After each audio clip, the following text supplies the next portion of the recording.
तारा की नींद उस मैसेज ने नहीं उड़ाई थी। अब तो उसे नींद की जरूरत ही नहीं लगती थी। हर जवाब एक नए सवाल में बदल रहा था। उसके पापा की सच्चाई ने जैसे उसकी जिंदगी की जमीन हिला दी थी।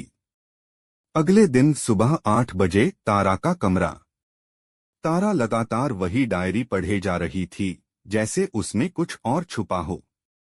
फिर अचानक पीछे के पन्नों में एक छोटा लिफाफा चिपका मिला। उसमें एक चाबी थी और साथ ही एक छोटा सा नोट, पुराना रेलवे क्वार्टर नंबर 17, दोपहर 3 बजे। अकेले आओ, वहां तुम्हें वो चेहरा मिलेगा जिसने तुम्हारा अतीत लिखा है। तारा ने बिना किसी से कुछ कहे वहां जाने का फैसला कर लिया। दोपहर 3 बजे पुराना रेलवे क्वार्टर क्वार्टर नंबर 17 वीरान और टूटी फूटी हालत में था। दीवारों पर सीलन थी और दरवाजा लकड़ी का पुराना सा। तारा ने चाबी निकाली और दरवाजा खोला। अंदर एक बूढ़ा आदमी बैठा था। पतले शरीर, सफेद बाल और आंखों में एक अलग सी नमी और नफरत दोनों की छाया थी। तुम तारा हो? उसने धीमे स्वर में पूछा। हाँ। और आप? तारा ने हिचकते हुए पूछा। मैं प्रशांत सिन्हा, उसी वकील का बेटा जिसे तुम्हारे पापा ने बर्बाद किया था। तारा चुप रही। तुम्हारे लिए ये एक खेल हो सकता है, प्रशांत ने कहा, लेकिन मेरे लिए ये जिंदगी है। मेरा बचपन अदालतों और झूठे केसों में बीता। माँ की मौत का जिम्मेदार मैं नहीं, तुम्हारे पापा को मानता हूँ। और अब वक्त है तुम्हें सच्चाई का स्वाद चखाने का। तारा गुस्से से उठ खड़ी हुई। अगर आप बदला ही लेना चाहते थे तो मुझे क्यों घसीटा इसमें? प्रशांत मुस्कुराया। क्योंकि बदले से ज्यादा जरूरी है बदला।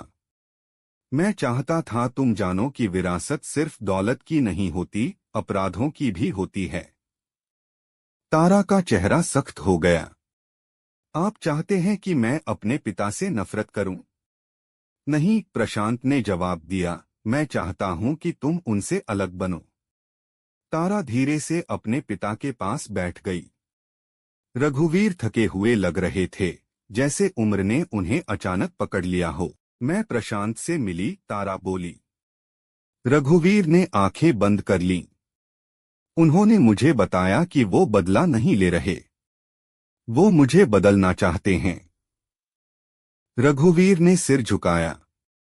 तुम्हें बदला नहीं बनना तारा।